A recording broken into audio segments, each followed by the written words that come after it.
on down into the middle of the partition. In the cool of the happy, they went quiet. Dancing and talking about the power of the gospel. In the cool of the happy, they went quiet. Welcome to the You Are Not So Smart podcast, episode 116.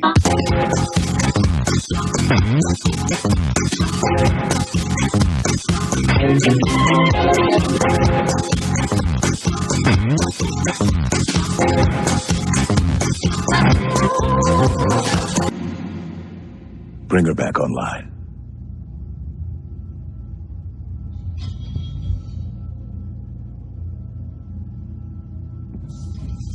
Can you hear me? Yes.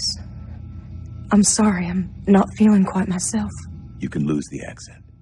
This is the first scene in HBO's new series, Westworld. Do you know where you are? I am in a dream. That's right, Dolores. You're in a dream. Would you like to wake up from this dream?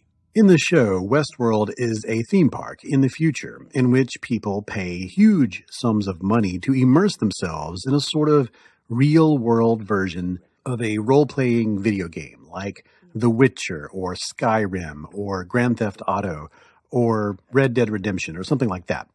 And when they do this, when they go into this world that's been created for them, they interact with a population of robots that are indistinguishable from human beings. And in this first scene in the show, we see technicians interviewing an android, actually to be technical, a gynoid, named Dolores, who seems to have suffered some kind of malfunction.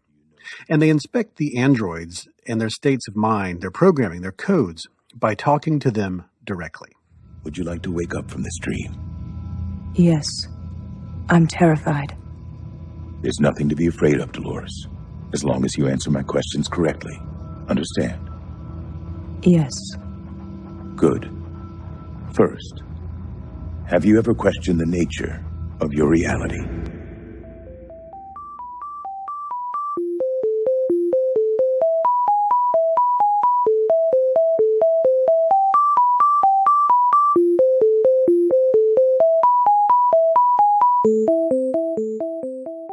Have you ever questioned the nature of your reality? Well, that is what this episode is going to be about. We're going to talk to a neuroscientist who, before he became a neuroscientist, worked in artificial intelligence, and he's the perfect person to talk to about all these things. But that's coming up in a minute. I just wanted to take a second and talk about this thing, this Westworld phenomenon that I am obsessed with. Oh, it's so my jam. And you know it is, because if you've ever listened to the show, you know I'm into all these things that the show explores. In the show, they ask the androids all the time, have you ever questioned the nature of your reality? And it's an on-the-fly Turing test to see if they've become conscious. And that idea comes up a lot in the show because Westworld ultimately explores what is consciousness. And will artificial intelligence ever reach a state that we could consider conscious in the way that we think of ourselves as such? You may recall all the way back in the 4th episode of the show, years ago, we had cognitive psychologist Bruce Hood on the program, and I asked him this question. Since you're a super expert in this, I would love to hear your thoughts on one of my favorite concepts in science fiction. Do you think that perhaps a similarly complex interconnected network could give rise to consciousness and be self-aware, like a very complex AI or something like that? What are your thoughts on that? Yeah, I'd have to say I agree with you because I'm a materialist, so I don't believe that there are spirits and souls. And if you are a materialist and you believe the brain is a very complex system of structures and neural networks, and frankly, you know, the number of potential patterns is, you know, almost infinite. You can't say infinite, but it's almost infinite. Then yes, there's no reason why a sufficiently sophisticated system could become self-aware. Because otherwise you'd have to have a non-materialist account, which would then introduce pixie dust and spooks and souls and stuff like that. Mm-hmm. And whilst they may exist, I'm not denying that they don't exist. I just haven't seen any reliable, good evidence for them. And we do know that if you change the brain, you change the self. So there's a lot of good evidence for materialism and precious little for non-materialism.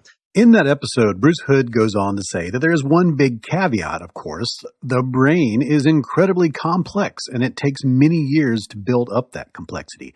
100 billion neurons wired together into 100 trillion connections, or about 1,000 connections per neuron, makes the possible number of patterns of connection in the human brain more numerous than the number of atoms estimated to exist in the entire universe itself.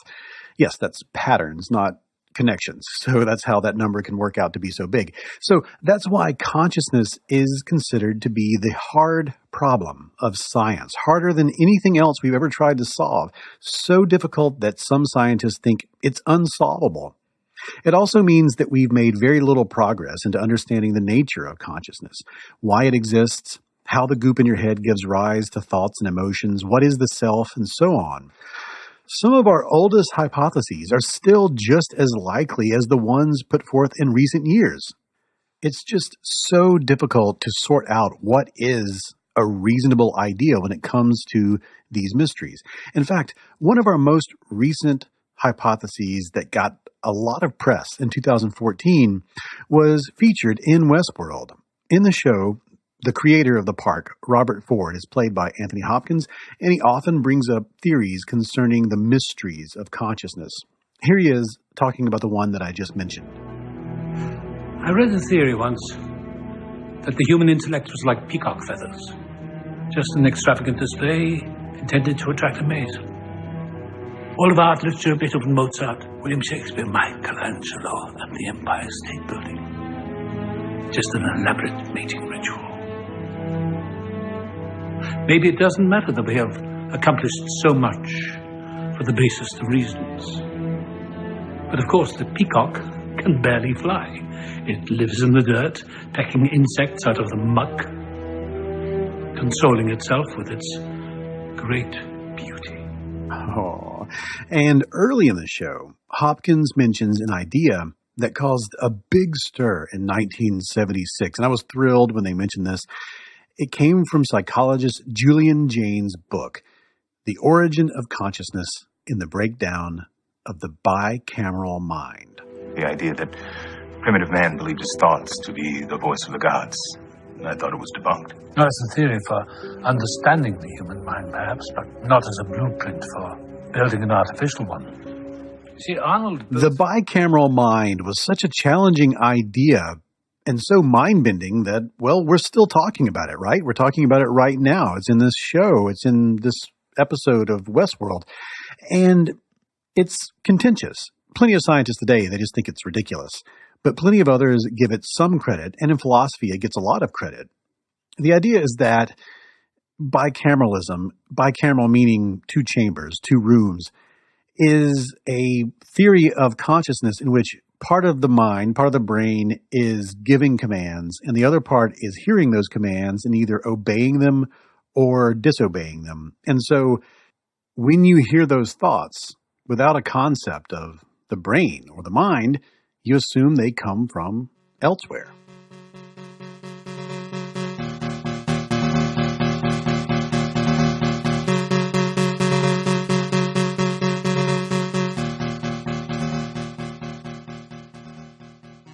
Now, we don't know what the Greeks truly thought or felt in their minds and their subjective experiences as conscious beings, but Jaynes and other researchers speculate that because they didn't think of themselves as even having minds at all, they still didn't have any knowledge of the brain, in fact, they didn't even know what the brain was for, that the mind as an idea, as a concept, had yet to be invented, and so they just had bodies. And when they saw things, they had memories of things. They thought seeing and remembering took place inside their eyeballs.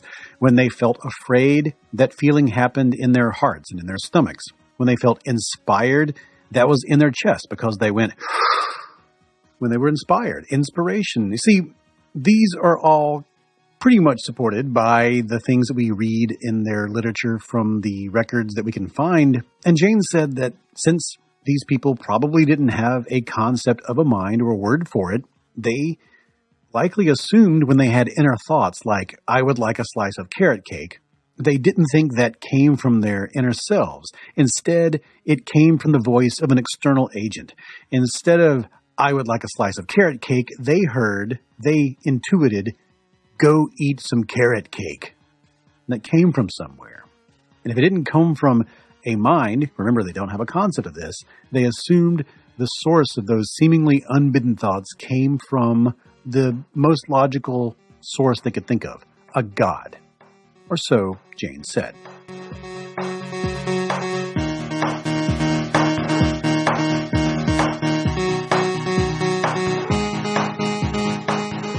Now, we sometimes think in this way today, a version of it. We say that our drives and our desires and our bad habits and all that stuff come from particular parts of our brain, and ourselves, our conscious brains, must deal with those drives, must overcome them.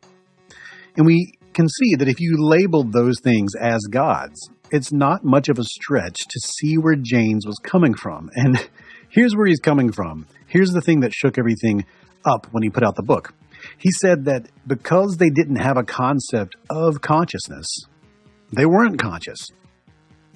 Consciousness came later. The philosopher Daniel Dennett, writing about the bicameral theory, said that he thought that the idea was completely plausible. He said, quote, to put it really somewhat paradoxically, you can't have consciousness until you have the concept of consciousness, end quote. In the same essay, he compares all of this to the idea of history. James said that history as a concept had to be invented before we could think in historical terms. Yes, there was history before historians, but Dennett asks, quote, is there a history of lions and antelopes? Just as many years have passed for them as for us, and things have happened to them, but it is very different. Their passage of time has not been conditioned by their recognition of the transition. It has not been conditioned and tuned and modulated by a reflective consideration of that very process. So history itself, our having histories, is in part a function of our recognizing that very fact. You can't have baseball until you have the concept of baseball. You can't have money before you have the concept of money, end quote. So if James was right, and if Dennett is reading him correctly, the fact that we can't imagine consciousness at a certain point in our history means that it didn't exist. Without it, we can't frame ourselves in those terms, and we aren't truly conscious.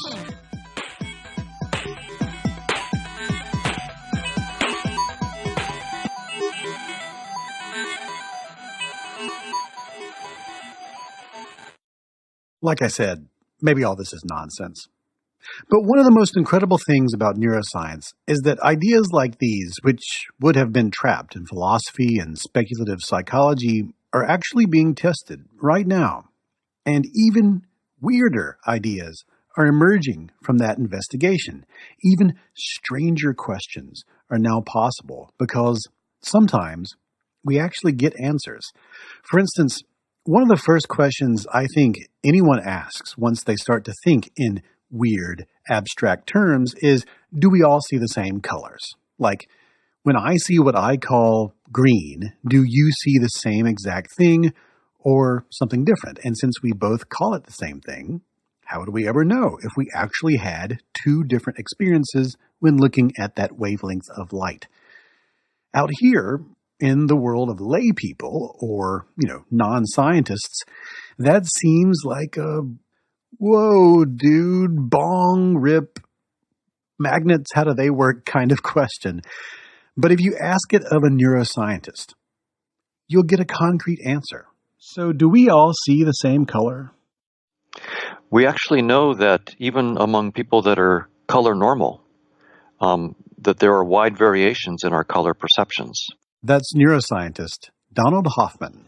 I'm Don Hoffman, and I'm a professor at the University of California at Irvine, and you can just call me Don. And Don has come up with it's an idea, it's a theory, it's a hypothesis that is maybe even more challenging than the bicameral theory of consciousness. And we're going to talk all about that in a second. But here's the rest of what he had to say about seeing colors. For example, among color normal males, there are 2 alleles of the red cone photopigment gene. And they differ by a single nucleotide, but that changes one amino acid in the pigment, and that changes the receptive properties, the peak sensitivity of that. And so when you actually test these men, you can actually, about 2/3 of the men have one allele, 1/3 have the other. You take them into the lab, do genetic testing, separate them into the 2 groups, and you find that they actually make different color matches. So even among so-called color normal, males and females, there are these wide differences. And then, of course, 7% of males are red-green colorblind, and about 0.5% of females are red-green colorblind. And then there are some females that apparently have 4 color receptors instead of just the normal 3, and they actually have an extra dimension of color perception that no male has, and that most females don't have. And it's so there. If I ask you to imagine a specific color that you've never seen before, right? Nothing happens. Smoke comes out of my ears, but nothing happens. Right. But these women apparently are living in a world of colors that the rest of us can't even imagine concretely. So yes, we all use words the same way when we describe colors, and it's easy to assume that we're seeing the same colors, but we actually know that that's false.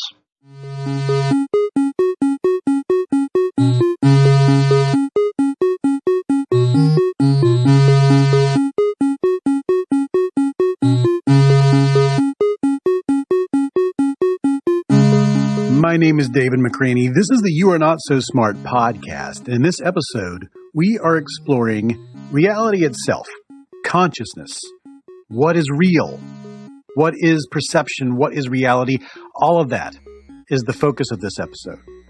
And we're going to talk to Donald Hoffman, a neuroscientist who has a strong background in artificial intelligence, about his new theory, his new hypothesis, his new idea called conscious realism, which, well, it's just too complicated to even get started right now. He's going to tell you all about it, and I promise you it is going to twist your mind right after this commercial break.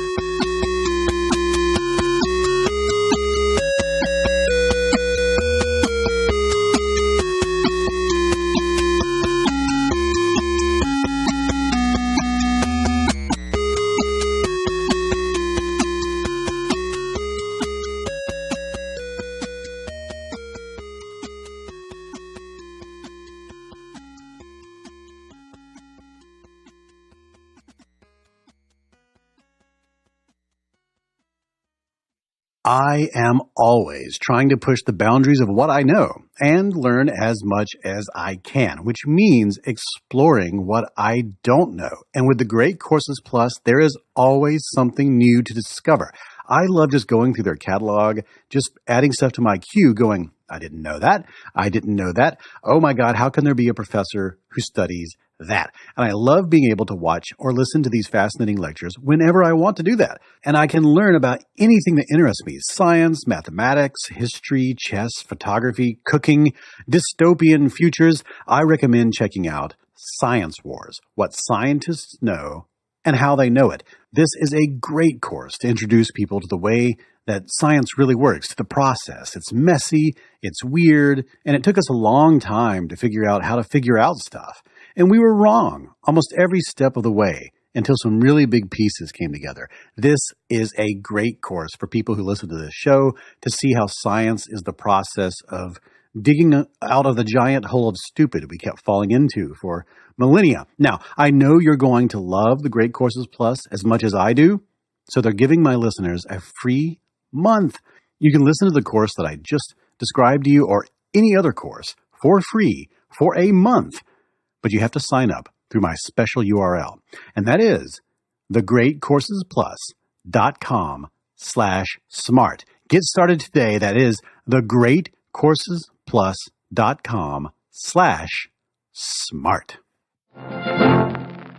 Support for today's show comes from Squarespace. Are you ready to start your new business? Are you ready to unleash your idea unto the world? Well, why wait until the new year to set your plans in action? The future's coming, and you can make it brighter right now with Squarespace. With beautiful templates created by world-class designers, Squarespace makes it easy to turn your idea, your business, your plan, your grand scheme into a new and unique website. Showcase your work, your blog, publish content, sell products and services of all kinds in just a few clicks. You can customize everything from the look and feel to the settings and the products, and it's all optimized for mobile right out of the box.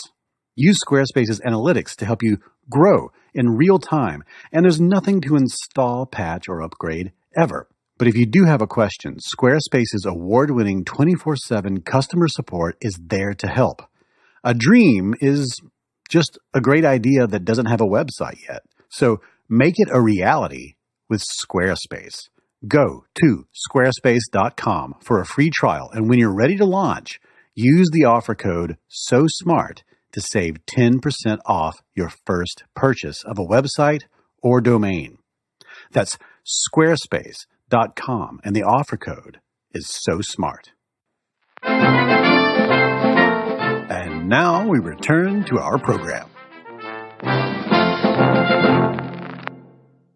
My name is David McCraney. This is the You Are Not So Smart podcast, and on this episode, we are interviewing Professor Donald Hoffman, a cognitive scientist at the Department of Cognitive Sciences at the University of California. He has a PhD from MIT in computational psychology, and he's been studying artificial intelligence and human cognition for a very long time, leading up to a new theory that he's developed about human consciousness and what it really is. He recently gave a talk at TED, and the name of the talk is Do We See Reality as It Is? It has been viewed at this point more than 2.2 million times. So that question. Have you ever questioned the nature of your reality? Yes, he has. That's pretty much all he does. All right, let's pick his brain. I'm wondering, and I've just been very eager to hear from someone who would know exactly the answer to this question or would have great speculation on this. What do you think of that whole bicameral theory of mind, the idea that we were monists for a very long time until the idea of dualism became common enough that we started to free-frame our concept of consciousness in that way? Well, the book, of course, was quite popular and had quite a following. Among scientists, it doesn't have much cachet at all. Mm-hmm. It's interesting speculation, and it's fine to speculate, but the evidence is pretty much against those kinds of claims. We've made a lot more strides into what neuroscience really tells us about the nature of our perceptions, and also our thoughts about consciousness, and do we really? He does claim that the Greeks perhaps heard the voices of God because they externalized their own internal thoughts, things like that. Interesting speculation, but you won't find any serious scientist who has taken that as the foundation of their work.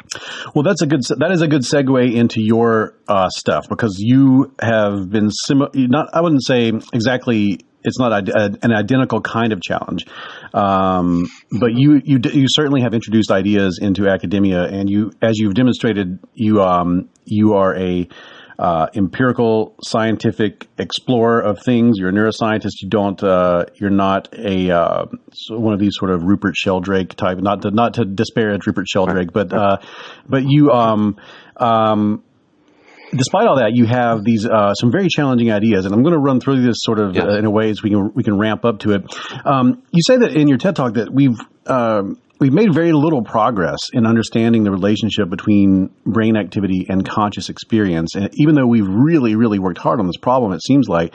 Why is it we've made such little progress, and why are there so many of these ideas that can get really fringy and speculative, yet they're all kind of considered they're almost all regarded equally at this point, even if there's contention among neuroscientists? Why has there been such little progress on this specific problem? Well, we actually call it the hard problem of consciousness, partly because we've made no progress in actually proposing a specific scientific theory that has any beef to it at all. And there is some speculation about why we've made no progress. One speculation is that we just don't have the conceptual systems that are necessary to solve this problem. We don't expect monkeys to solve problems in quantum mechanics. And it might be that Homo sapiens simply is not equipped with the concepts needed to solve the problem of how is consciousness related to our brain activity. That's certainly possible, and I can't rule that out. I mean, I do take evolutionary theory quite seriously, and that it's certainly quite possible that we don't have the concepts. But I think that there's a different reason, and that is that we've simply made some false assumptions. So, and that was how I began to look at this, because I, like everybody else, was trying to figure out how brain activity could cause our conscious experiences.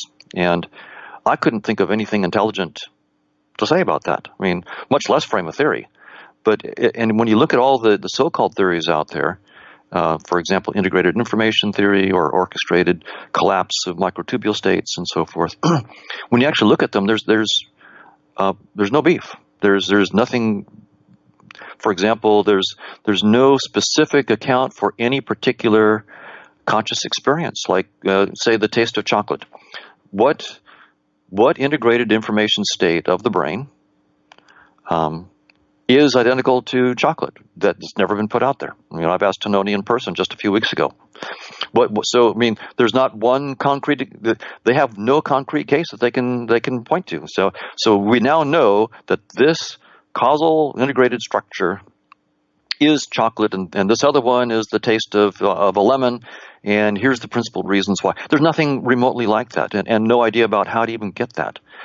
So I think that the reason that we've not made any progress is that we've made a very, very simple but false assumption. We've assumed that our perceptual systems give us some indication about the nature of reality as it is. That we evolved, of course, to stay alive, to be fit, and to have offspring, and that in the process of evolving perceptual systems that kept us alive, we evolved perceptual systems that showed us reality as it is. Not exhaustively. We don't see all of the truth, of course. No one believes that. But that our perceptions of a world in terms of space and time and physical objects that seem to have causal powers, like, the cue ball hits the 8 ball and knocks it into the corner pocket. We think that there's genuine causality of physical objects in space and time because that's the way we see the world. That assumption is the one that I've been looking at. And then the reason I've been looking at that is that we've assumed that certain objects in space and time, namely neurons, have the causal power to create our conscious experiences. And so that was the question that I went after. Is that assumption right? When we make that assumption, we can't get anywhere.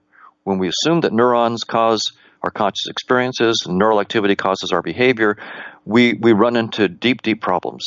In fact, we can't make any theoretical progress. So I said, let's step back and ask ourselves the question, does evolution by natural selection favor perceptions that are telling us about reality as it is? Does perception evolve to see the truth?